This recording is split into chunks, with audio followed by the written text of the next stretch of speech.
반갑습니다. 저는 지한송 회계사고요. 오늘부터 객관식 재무관리 시작을 할 건데 몇 가지 말씀을 드리고 수업을 바로 진행하도록 하겠습니다.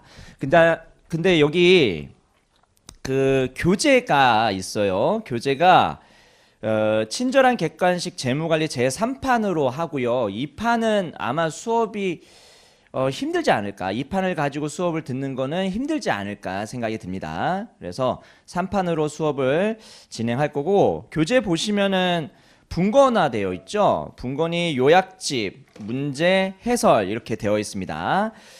그래서 저는 어떤 식으로 수업을 진행할 건지 좀 말씀을 드리면, 원래 이론 설명하고 그 이론에 맞는 문제를 이렇게 풀고 그 다음에 이 문제에 대한 해설을 하는 거. 갑자기 누가 뛰쳐나간 거죠. 이게 원래 순서인데, 그런데 조금 우리가 시간을 좀 효율적으로 쓰기 위해서 요 문제를 풀면서 이론 설명을 같이 할 거예요. 문제를 풀면서 이론 설명 같이 할 건데 그 문제의 수준이 굉장히 낮습니다. 그냥 쉬워요. 그래서 우리 교재를 보시면 난이도가 상, 중, 하 되어 있는데 난이도 하 문제 있죠. 난이도 하 문제를 가지고 내용 설명을 할 겁니다. 자, 그러면 관련된 내용 설명이 그 요약집에 있긴 있어요. 그런데 제가 이 요약집을 활용하진 않겠습니다. 수업 시간에. 그냥 요약집은 참고로 하시고 여러분들이 기본 강의나 과거에 들었던 강의에서 본인이 정리했던 그런 노트가 있을 거예요. 그걸로 활용을 하시고, 얘는 만약에 내가 관련된 노트가 없다, 그러는 분들이 활용을 하시면 좀 좋을 것 같습니다. 그래서 가이드북이 있을 거고요, 아니면 본인이 만든 노트가 있을 거예요. 그거 가지고 정리를 하시면 되고, 요약집은 참고로 하시면 되겠습니다. 그래서 요약집은 제가 수업 시간에 활용 안 할 거고, 그 문제편과 해설편 요거를 이용을 하도록 하겠습니다. 그래서 난이도 하 문제 여기 있죠. 난이도 하 문제를 풀면서 내용 설명이 조금 자세하게 들어갑니다. 그러니까 내용 설명이 없는 건 아니에요. 없는 건 아닌데 뭔가 그 이론 교재를 가지고 하는 건 아니고 문제를 통해서 이론 설명을 한다. 그러면 좀 더 시간을 효율적으로 쓸 수 있으니까 그런 차원에서 말씀을 한번 드렸고, 그 다음에 거기에 교재를 보시면 난이도 상, 중, 하가 있는데, 근데 중이 두 개 있어요. 하나는 계산이 있고 하나는 말 문제가 있습니다. 제 교재를 회계사 수험생들도 보지만 공기업 준비하시는 분들도 보거든요. 그 공기업 준비하시는 분들을 위해서도 만들었지만 뭐 회계사 준비하시는 분들도 내가 계산이 좀 약하다 그러면 여기에 좀 더 중점을 두시면 되고, 내가 계산이 좀 강하다 그러면 여기까지 보시면 되는데, 먼저 회계사 수험생 대상으로 좀 말씀을 드리면요, 시험 제도가 개편됐거든요. 시험 제도가 개편이 되면서 원래는 1차에 재무관리 문제가 16문제였다면 이제 이 16문제가 24문제 정도로 바뀌었어요. 실제로 몇 문제가 출제될지는 가봐야 압니다. 가봐야 알지만 그냥 요 정도 되지 않을까라고 수험가에서 생각하고 있습니다. 그러면 8문제가 늘어났잖아요. 그 8문제 늘어난 거에 대해서 조금 고민을 해봤는데, 난이도는 늘어났겠죠. 문제 수가 늘어나면은 그냥 난이도 자체는 늘어나는 겁니다. 난이도는 올라가는데, 근데 문제 하나하나마다의 난이도는요, 이거는 모르는 거죠. 매년 달라지잖아요.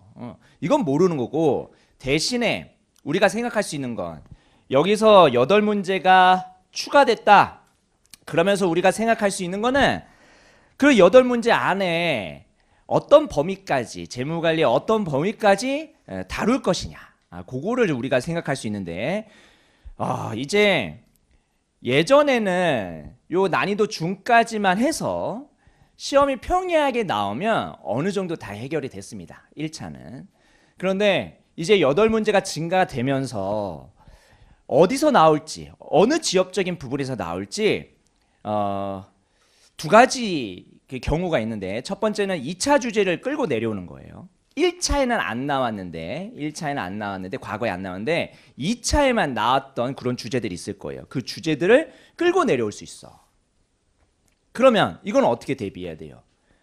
스텝 2까지 듣거나 아니면 연습서 들었거나 요걸로 해결이 되는 부분입니다. 그리고 만약에 안 들었다면 난이도 상에서 좀 어느 정도 언급을 할 건데, 이 난이도 상에서 제가 관련된 내용들을 언급 드릴 때 어느 정도 개념을 한 번 이상은 들은 분들에 한해서 제가 좀 진행을 하니까, 아예 그 개념을 모른다 싶으면은 난이도 상은 안 듣는 게 차라리 낫습니다. 그러면 지금 이 8문제는 첫 번째 경우의 수가 굉장히 난이도가 높은 2차 주제가 1차화 될 수 있다. 2차에서 주관시로 냈던 그거를 1차화 시킬 수 있다. 이게 첫 번째 경우의 수인데, 그거는 제가 말씀드렸죠? 연습서라든지 그 다음에 제 기본 강의 스텝 2라든지 아니 여기 있는 난이도 상에 있는 그 기본 개념들 그거 가지고 하시면 되는데, 두 번째 경우의 수는 뭐예요? 두 번째 경우의 수는 10년에 한 번 나온 주제들 있죠. 1차에 나오긴 나오는데 잘 안 나왔던 좀 지엽적인 주제들 있죠. 그 지엽적인 주제들이 여기에 나올 수가 있겠지. 그런 것도 난이도 상 아니면 난이도 중 과거의 기출에 있을 건데, 그 과거의 기출 중에서 10년에 한 번 정도 나오고 뭐 5년에 한 번 정도 나온 좀 덜 중요한 그런 1차 주제들, 이런 것들도 이제 여러분들이 좀 범위를 늘려서 공부하는 것이 좀 좋지 않을까 생각이 듭니다. 그래서요, 여러모로 제가 강의를 하면서 이런 것들 좀 신경 써서 좀 진행을 할 거고, 그리고 우리 교재에 없는 주제를 가지고 문제를 좀 만들어야 되거든요. 그거는 어디다가 담아 놓을 거냐면 다 모의고사 때 담아 놓을 겁니다. 실강생 분들 모의고사 당연히 볼 거고, 그 다음에 인강생 분들은 제가 모의고사를 업로드 시킬 테니까 그 모의고사 업로드 시킨 거 다 보시면 되겠습니다. 아시겠죠? 그래서 어느 정도 커버리지를 좀 넓혀서 본인의 캐파에 맞게 넓히긴 하면 됩니다만, 어쨌든 과거보다는 좀 넓혀서 공부를 해야 되겠다. 물론 기본적인 개념은 충실히 가져가되 거기서 추가적으로 좀 넓히면 될 것 같습니다. 그래서 제 개인적인 생각으로는 아까 제가 말씀드렸던 난이도 중까지의 어떤 예전 1차 수준의 그런 범위면, 그러면 여기까지 난이도 중까지 해가지고 커버를 하고 한 16문제 맞추는 거고요. 그 다음에 2차에서 내려온 주제라든지 지역적인 문제, 그게 한 8문제, 6, 7문제 정도 해서 아마 기출이 되지 않을까 좀 생각이 듭니다. 아시겠죠? 그래요. 그러니까 어떻게 될지는 모르겠지만 여러분들의 그런 거 있죠. 아, 이거는 너무 어려우니까 버려야지. 그 버릴 때 좀 생각을 하고 버리세요. 그러니까 막 버리지 말고, 내가 이게 귀찮아서 버리는 건지 정말 어려워서 버리는 건지, 내가 시간을 아무리 투입해도 이거는 내가 극복 못할 것 같다, 이런 차원에서 버리는 거, 요거는 괜찮잖아요. 그런데 귀찮아서 버리는 거 있죠. 그 귀찮아서 버리는 거를 좀 많이 줄여야 됩니다. 이거는 귀찮아, 시간 투입하기 싫어, 그래서 귀찮아서 버리는 거, 그런 것들은 좀 없어야 될 것 같아요. 아시겠죠? 그리고 만약에 공기업 준비하시는 분들은, 공기업이 여러분들은 회계사가 되겠지만, 그 회계사 어쨌든 1차 붙고 그 다음에 2차 하고 그 다음에 유예까지 갔는데, 유예에서 떨어지는 친구들이 있겠지. 그 유예에서 떨어지는 친구들이 보통 뭘 준비하냐면 회계사를 다시 준비하거나 아니면은 금공 준비를 하거든요.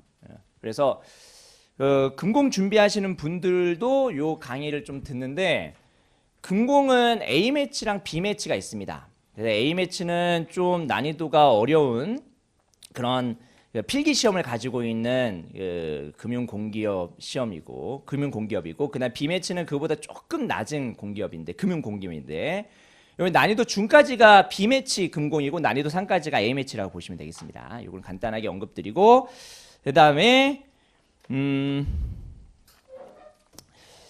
여러분들이 이제 시험이 몇 달 남았어요?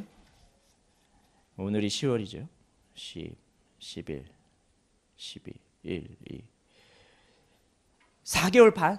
4개월 반이 남았는데 이 4개월 반 동안 어떻게 공부를 해야 될지 살짝 쓴소리하고 그 다음에 수업을 진행하도록 하겠습니다.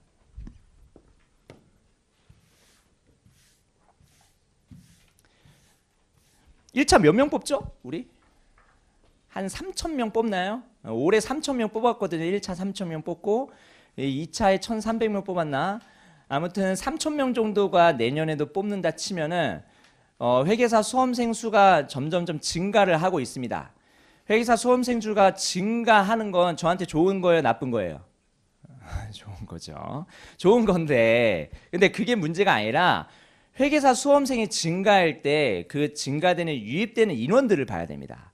그 증가되는 유입되는 인원들이 새로 시작하는 인원이냐 아니면 어쨌든 1차 보려고 하는 응시 인원이 한 15,000명 정도 될 건데 그 응시 인원 1차 응시 인원이 증가를 하는 부분이 새로 유입되는 인원들 때문이냐 아니면 누가 있어요? 유탈자, 다유생, 다유가 많거든요. 올해 다유가 많아요. 그러면 그 증가된 부분이죠. 그 증가된 부분이 상당 부분은 또 누가 차지하고 있냐면 유탈자랑 다유생입니다. 여러분들하고 실력 갭이 어떻게 될까? 그 친구들하고 좀 많이 차이가 날 거예요. 그런데 어쨌든 1차니까 갭을 줄이려고 노력을 해야 되는데 그분들이 가지고 있는 장점은 있는 거죠. 2차 주제를 공부했다는 거. 2차 주제를 공부했다는 거. 그런데 우리도 2차 주제를 어느 정도 공부를 했지만 2차 주제를 공부하지 않은 분들도 있고 그러면 어떻게 승부를 봐야 되냐면 실수를 줄여야 되는 겁니다. 실수를 줄이는 거는 그들과 경쟁할 수 있어요. 그들과 경쟁할 수 있고 거기서 이길 수 있거든요. 새로운 주제를 접근하는 거는 질 수 있지만 실수를 줄이는 거는 충분히 경쟁해가지고 이길 수 있습니다. 그러니까 거기에 좀 더 초점을 맞춰야 되고요. 그리고 3,000명 뽑는다고 해가지고 아이고 너무 많이 뽑네 그렇게 생각하지 마세요. 1,000명은 다유생과 유탈자들일 겁니다. 그리고 재생도 있을 거고요. 그러면 초시생들이 1차를 합격하기가 녹록지 않은 상황입니다. 그래서 정신 바짝 차리고 1차 시험에 응해야 됩니다. 1차 시험에서 아깝게 떨어지는 한이 있더라도 끝까지 최선을 다해가지고 보셔야 돼요. 그래야지 그 나중 시험에서 더 좋은 점수 그리고 나중 2차 그 다음에 유예까지 갔을 때 더 실력이 높은 상태에서 안정적으로 합격할 수 있으니까 자신의 실력이 조금 떨어진다고 생각하더라도 막 내년으로 미루고 막 그러지 말고 당장 최선을 다해가지고 일단 보셔야 됩니다. 끝까지. 응? 그런 악바리 정신이 있어야 돼요. 악바리 정신이 있어야 되니까 끝까지 잘 달리시고 제가 요새 경민 쌤도 마라톤을 좀 하는 것 같은데 달리기 얘기 많이 하죠. 수업 시간에. 이거 본인 얘기 진짜 좋아하거든요. 달리기를 요새 좀 하십니다. 저는 골프 위주로 하고 그다음에 간혹 와이프랑 달리기를 하는데 그 마라톤 대회가 있어요. 그 마라톤 대회 10km, 하프, 그다음에 42.19 이렇게 있는데 저는 10km도 힘들거든요. 근데 어쨌든 10km가 가장 거리가 짧아. 그래서 10km를 뜁니다. 10km를 뛸 때 생각하는 게 처음에 10km 뛸 때는 힘들면 그냥 걸어가고 뛰다가 힘들면 걸어가고 여러분들의 공부 습관과 닮아 있지 않습니까? 하다가 힘들면 안 하고 놀고 핸드폰 하다가 다시 한번 뛰어볼까? 뛰어. 그러다가 힘들면 핸드폰 하고. 근데 제가 그렇게 그게 마라톤을 하다 보니까 10km를 뛰다 보니까 여러분들의 빙의 돼가지고 이러면 안 되겠다라는 생각이 들었어요. 그래서 한번 작년에 한번 쉬지 말고 뛰어보자. 한번 쉬지 말고 뛰어보자라고 생각해서 한번 안 쉬고 뛰어봤거든요. 중간에 와 미치겠더라고. 그런데 그런 생각을 했어요. 만약에 내가 여기서 쉬면 여러분도 쉬겠지. 그런 생각으로 그게 버텼거든요. 버텨가지고 끝까지 꼬리를 했는데 그러니까 그런 거 있잖아요. 이게 저의 진심이 좀 전달되기를 여러분들한테 전달돼서 그 진심이 전달된 다음에 여러분들이 그 진심을 느끼고 좀 끝까지 좀 달렸으면 하는 마음이 저는 있거든요. 그래서 와 다다음 주에 또 가거든요. 춘천 마라톤. 그때 여러분들의 심정으로 한번 뛰어보겠습니다. 쉽지 않아요. 한 5km 지나면요. 아무리 천천히 달려도 5km 지나면 이거 포기하고 싶거든요. 무릎도 나가고 힘들어요. 근데 버티는 거죠, 버티는 거. 여러분도 끝까지 이거 수업 듣는 것도 만만치 않거든요. 수업 듣는 것도 만만치 않은데 그거 복습하는 것도 만만치 않아요. 그러니까 그런 것들을 잘 견디면서 좀 공부를 했으면 좋겠습니다. 쉽지 않아요. 어쨌든 단기간에 빡세게 공부해야지 어느 정도 실력이 오르거든요. 그러니까 빡세게 공부하는 기간이 필요한데 제가 어제 그 오전에 회계법인 예전에 제가 다녔던 회계법인 사람들하고 오전에 골프를 치고 그 다음에 야간에 또 다른 지인들하고 골프를 쳤어요. 골퍼예요, 골퍼 거의 이 정도면. 근데 오전에 제가 회계법인 사람들하고 골프를 치는 건 인맥 유지가 좀 강합니다. 그래서 그들한테 여기 금융시장의 정보도 얻고 그 다음에 여러 가지 수험 정보도 얻고 이런 목적이 좀 크거든요. 그래서 어제 오전에 같이 치던 그 회계법인 사람들은 다 회계사예요. 회계사고 한 명은 증권회사에 있고 그 다음에 2명은 같은 회사에 있는데 어쨌든 오너의 돈을 가지고 투자하는 그런 회사에 있습니다. 오너의 돈을 가지고 투자하는 회사에 있어요. 그러면은 어쨌든 다양한 분야에 진출하고 있는데 제가 이 얘기를 드리는 이유는 뭐냐면 그 중에 한 명이 수험 기간이 되게 짧아요.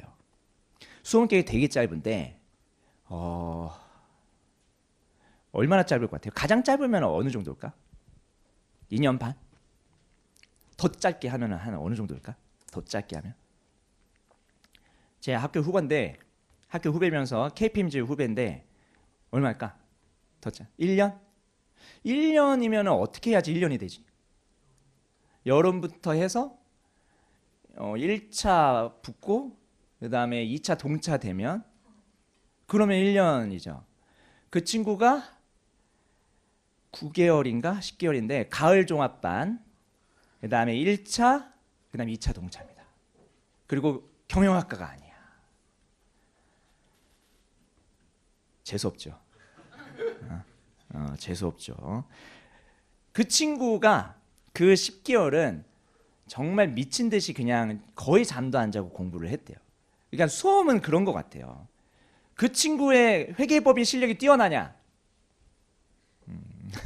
그건 모르겠는데 어쨌든 시험에 합격은 했잖아요. 그러면 그 합격증을 가지고 실력이 뛰어나든 안 뛰어나든 어쨌든 일은 하고 돈을 버는 거잖아요. 그런데 그 10개월 동안 정말 미친 듯이 물론 그때 시험이 좀 쉽게 나오긴 했습니다. 그래서 전략적으로 공부하기 되게 좋았던 그런 시기였어요. 좀 운도 좋았죠. 어쨌든 10개월간 1차, 2차를 다 합격하기는 아무리 시험이 쉬워도 쉽지는 않거든요. 수험 공부는 그렇게 해야 돼요. 장기가 레이스긴 하지만 그런데 그거를 좀 버티면서 이 공부밖에 모르고 살아야 됩니다. 오로지 머릿속에 공부밖에 없어야 돼요. 물론 쉴 때도 잘 쉬어야 되겠지만 그러니까 인생 자체가 본인의 인생 자체가 다 90% 이상 공부해야 됩니다. 그래야지만 단기간에 좀 합격할 수 있으니 뭐 어려웠겠죠. 경영학과가 아니니까 뭐 용어도 생소하고 그랬을 텐데 그것들을 다 극복한 거 아니겠습니까? 그러니까 여러분들도 충분히 할 수 있어요. 응? 충분히 할 수 있으니까 10개월은 좀 그렇고 한 1년 반, 2년 반 그 정도면 되죠. 2년 반, 1년 반이면 되잖아요. 그러면은 빡세게 1년 반, 2년 반 해가지고 합격할 수 있거든요. 그리고 어쨌든 여러분들은 단기 목표 자체가 1차니까 그 1차는 이제 4, 5개월 정도 남았는데 그 기간 동안에 확 해서 1차를 합격하길 바라겠습니다. 그 친구가 만약에 가을 종합반을 시작을 했다면 지금은 가을 종합반이 거의 없지만 가을 종합 시작했다면 한 8, 9월에 시작했을 거 아니에요. 그렇죠? 여러분 언제 시작했어요? 그러니까 할 수 있다 이거죠. 1차 충분히 합격할 수 있으니까 빡세게 해서 3,000명 안에 3,000명을 뽑을지 몇 명을 뽑을지 아직 나오진 않았지만 그 안에 꼭 들어가길 바라겠습니다. 됐죠? 잔소리 그만할게요. 자, 그러면 수업을 본격적으로 시작해 보도록 하겠습니다. 여기 일단 요약집은 제가 안 볼 건데 그 OT 차원에서 요약집에 있는 차례를 좀 보려고 합니다. 문제편에도 차례가 있긴 있을 것 같은데 어쨌든 차례가 있어요. 파트 17까지 있어요. 파트 17까지 그 차례를 보면서 전반적으로 재무관리 주제에 대해서 한번 리마인드를 해보도록 하겠습니다. 재무관리 기초부터 해서 기타 주제까지 보이죠? 자, 그러면 우리가 재무관리를 공부할 때 여기다가 쓸게요.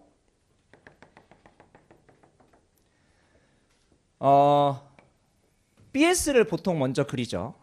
BS를 먼저 보통 그리고 그 다음에 여기가 자산 그리고 부채 자본 해서 회계 용어로 쓰면 이런 식으로 BS를 그릴 수 있습니다.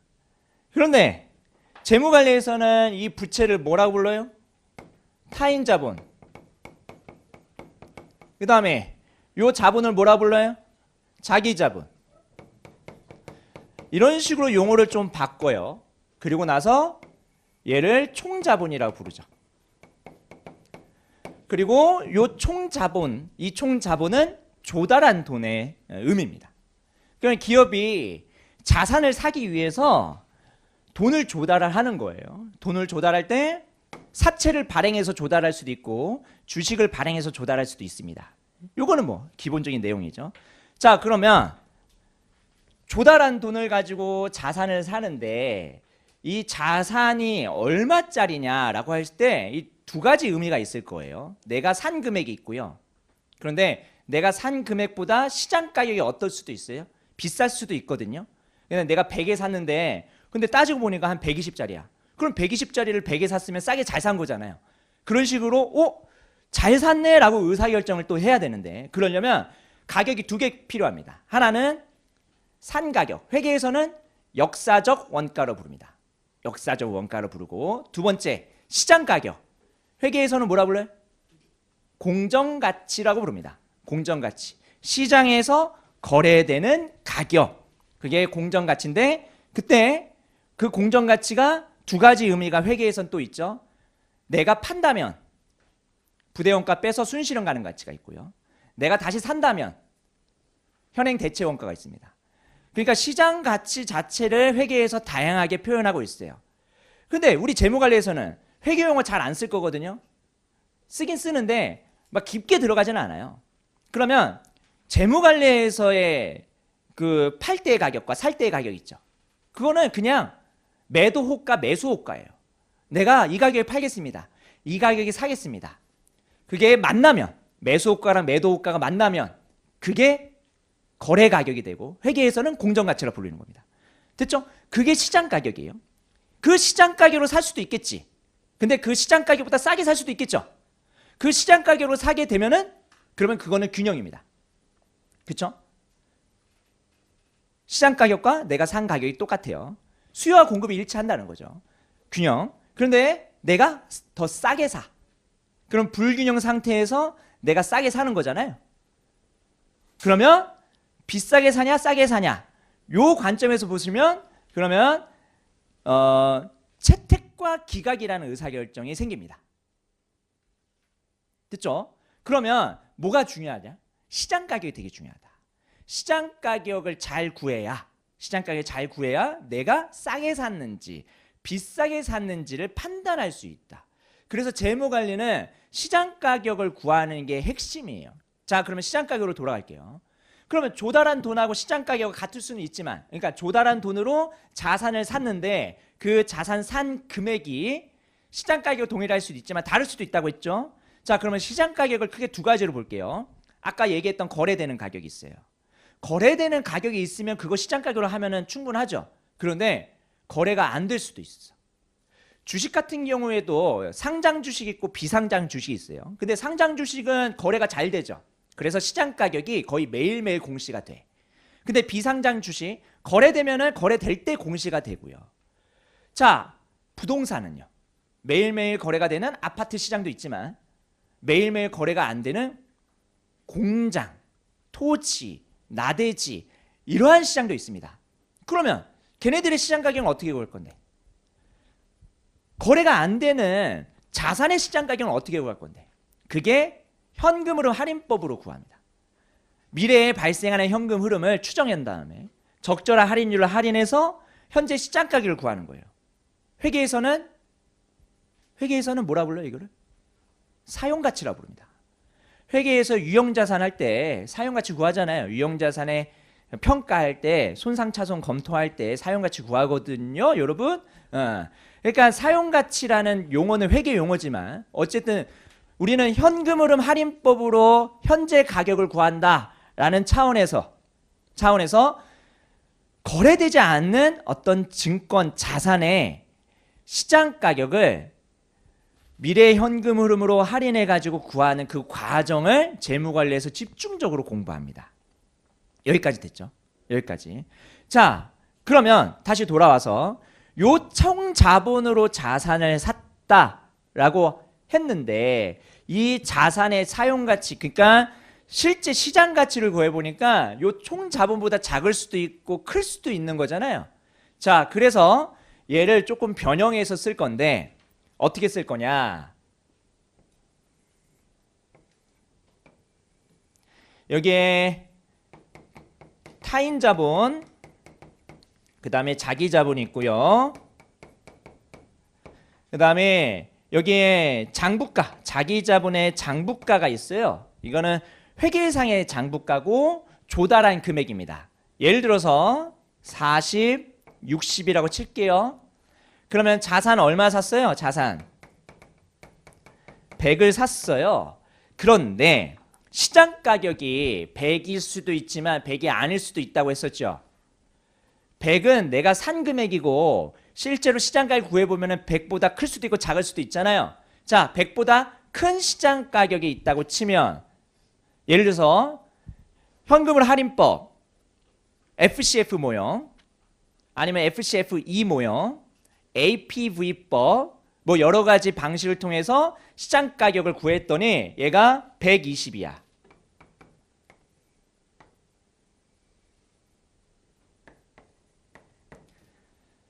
자, 저 120과 100을 이제 비교를 해야 되고 그 120과 100을 비교한 다음에 여러분들이 의사결정할 때는 내가 조달한 100을 가지고 살 건데 잘 샀냐 못 샀냐 요거를 판단해야 되잖아요. 잘 샀어요 못 샀어요? 잘 산 거잖아요. 120짜리를 100에 샀으니까. 그러면 얼마만큼 더 잘 샀냐라는 추가 증분이 있는데 요게 얼마예요? 20이죠. 그 20을 우리가 뭐라 불러요?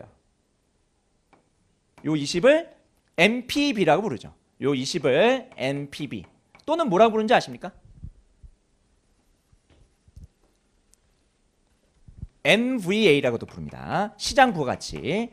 자, 그러면 요 NPV, MV에 대한 개념은 이제 앞으로 쭉 공부를 할 건데 결국은 NPV를 잘 구해야겠죠. 내가 얼마만큼 싸게 샀는지, 얼마만큼 추가로 내가 벌었는지.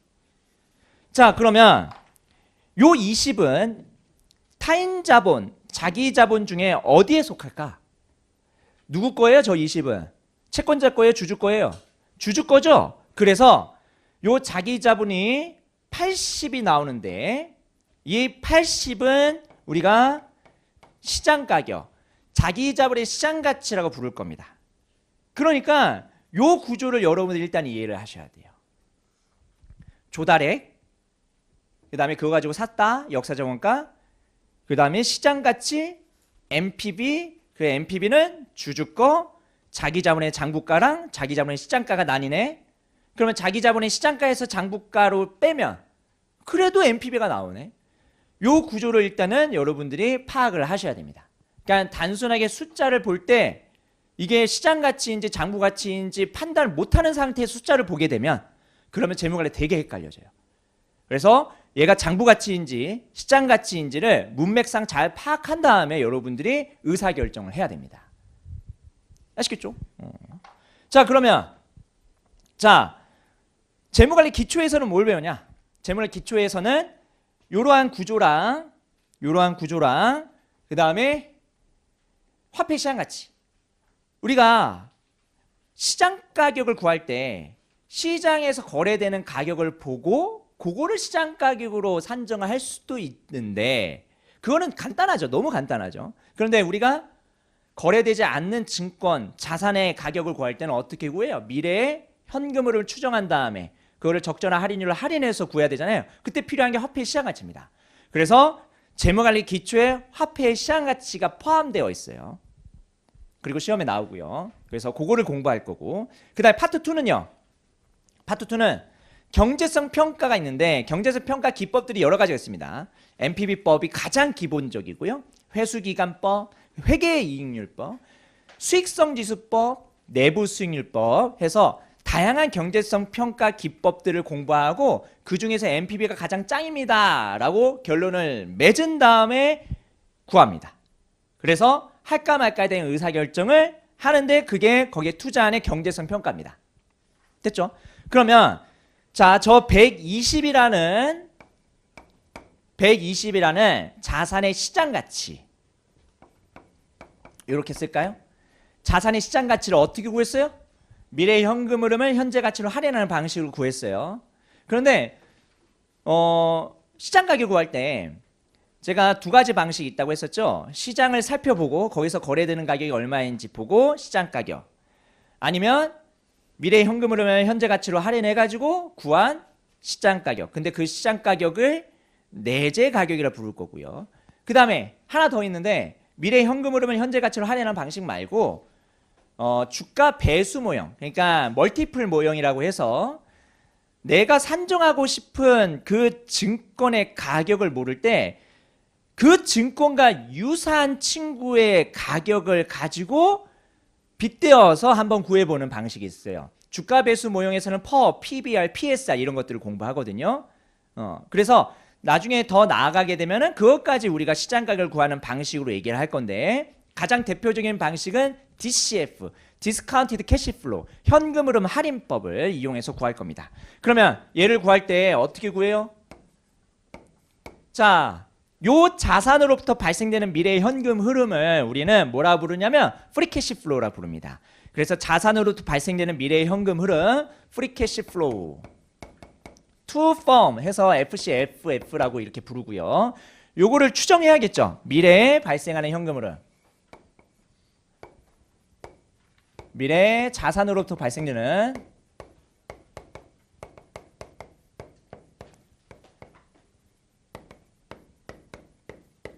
현금 흐름이 있고요. 자, 그거를 적절한 할인율로 할인해야 되는데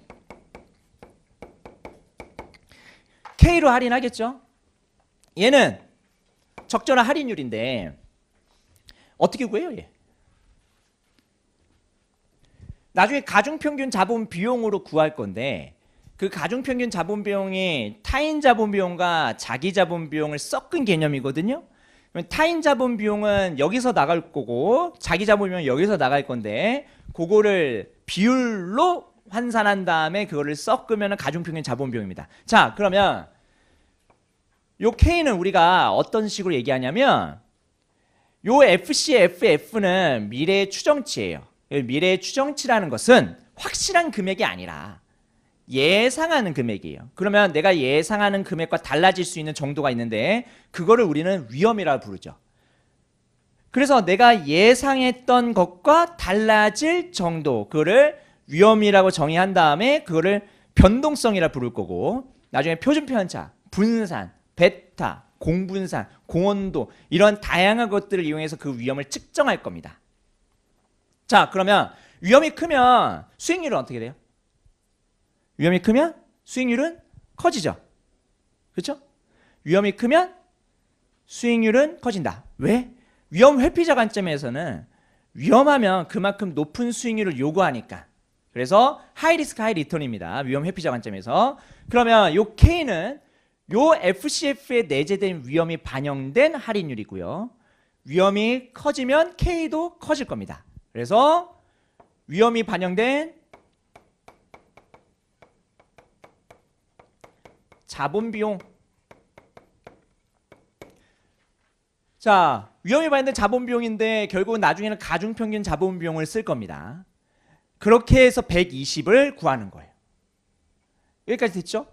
자, 그러면 120을 구해야지 내가 NPV를 구할 거 아니겠습니까? 그럼 120을 구하기 위해서는 두 개가 필요해요. 사실 세 개죠. 만기까지.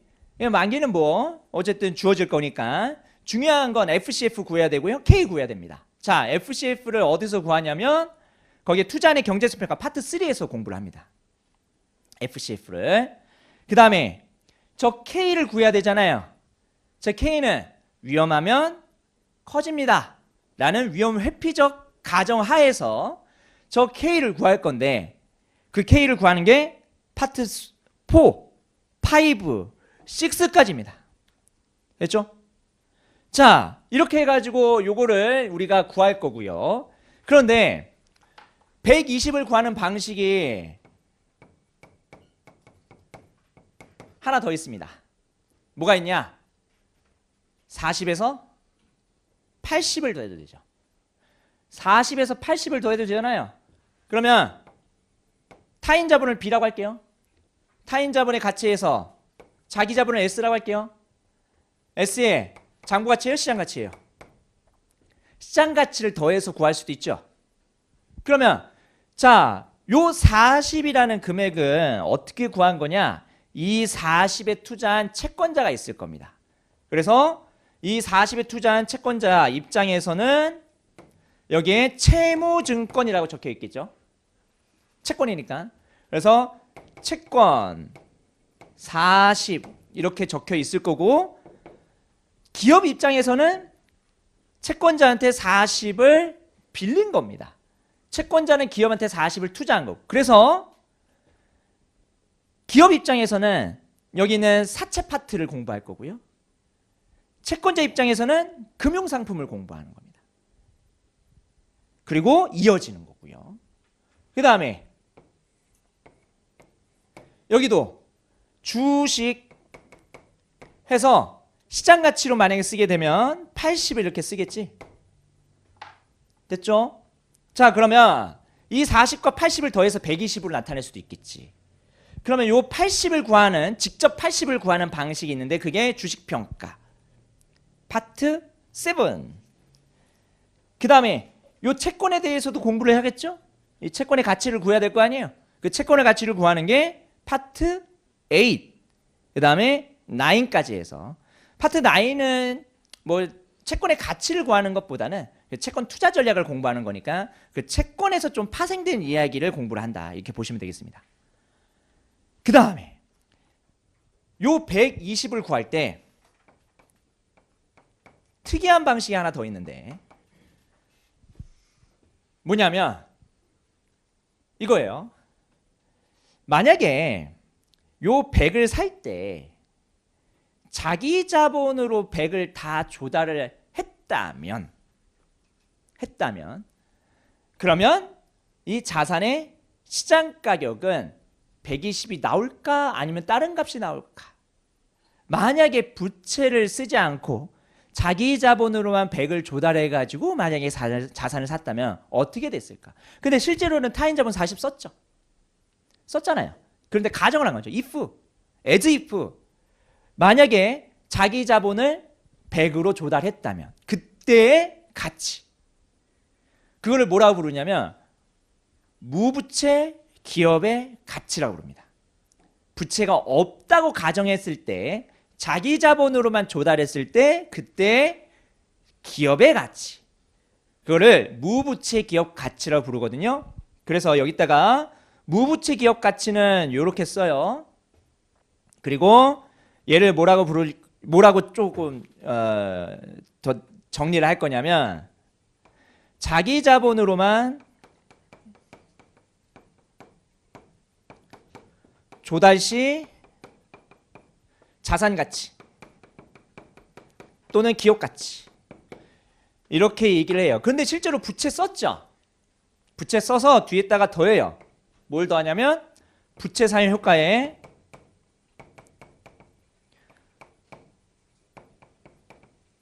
현재 가치. 물론 더 정확하게 얘기하게 되면 자본 조달 효과에 대한 추가적인 자본 조달 효과예요. 추가적인 자본 조달 효과에 대한 현재 가치인데 뭐 거기까지 깊게 들어가지 않으니까 1차는. 그래서 부채 사용 효과의 현재 가치 해가지고 120을 구할 수도 있습니다. 그럼 부채 사용 효과의 현재 가치를 구해야 되잖아요. MM63, 63년도 MM 이론에서는 부채 사용 효과의 현재 가치를 뭐라고 해요? BT, B 곱하기 T라고 하죠. 그래서 나중에 공부를 할 거고, 요 방식 있죠. 요 세 가지 방식을 다 아울러 가지고 정리한 게 그냥 마지막 방식까지 포함해 가지고 요 세 가지 방식을 다 아울러서 자산의 가치를 구하는 게 10장, 11장입니다. 10장, 11장. 그래서 10장, 11장은 앞에서 1장부터 9장까지 배웠던 내용에서 추가해서 그거를 한꺼번에 공부하는 그런 챕터라고 보시면 되겠습니다. 그런 파트예요. 그 다음에 자본거래. 요 자본거래는 뭡니까? 자본거래는 요 주주 관점에서 기업이 의사결정할 때 자산을 투자할까 말까에 대한 의사결정을 지금 계속 했잖아요. 이거 그 자산의 가치를 구하는 데 조금 초점을 맞췄고, 근데 파트 12는 좀 논외로 번외로 주주가 배당을 받는 걸 더 선호할지 아니면 배당을 안 받는 걸 더 선호할지 그거를 우리가 판단을 해보는 겁니다. 그 기업도 여러 가지 의사결정이 있는데 배당 정책 의사결정도 있거든요. 그 배당 정책 의사결정에 대한 내용이 거기 파트 12에 있고, 그래서 여러 가지 배당 정책 말고 주주부의 환원 정책이 있는데 뭐 현금 배당, 주식 배당, 주식 분할, 주식 병합, 자사주 매입, 유상 감자, 이런 여러 가지 주주와의 거래를 통해서 재무적 효과가 발생을 하는데 그 재무적 효과를 분석하는 게 파트 10이라고 보시면 되겠습니다. 아시겠죠? 요 관점에서 볼 거고, 그 다음에 합병은 우리가 고급회계에서 공부하나요? 그렇죠? 고급회계에서 합병을 공부하는데 고급회계에서의 합병은 회계 처리를 공부하는 거고, 우리는 의사결정이죠. 할까 말까 된 의사결정이에요. 그러면 합병을 할까, 합병을 하지 말까, 요거에 대한 의사결정이 이제 파트 13에 나옵니다. 그래서 파트 2에 경제수평가 있었죠. 파트 2의 경제수평가, 이 사업을, 이 자산을 살까 말까에 대한 의사결정이었다면 합병에 대한 의사결정은 합병을 할까 말까예요. 그러면 합병을 할까 말까 의사결정할 때도 뭐가 필요해요? 가치를 구해야겠죠. 그 기업의 가치, 내가 살 기업의 가치를 잘 구해야지 내가 합병을 할지 말지에 대해서 의사결정하는 거니까 다 이어지는 개념입니다. 여기까지가 기업재무고요. 여기까지 기업재무고, 그 다음에 14장, 15장, 16장 해서 파생상품과 관련된 내용이 나옵니다.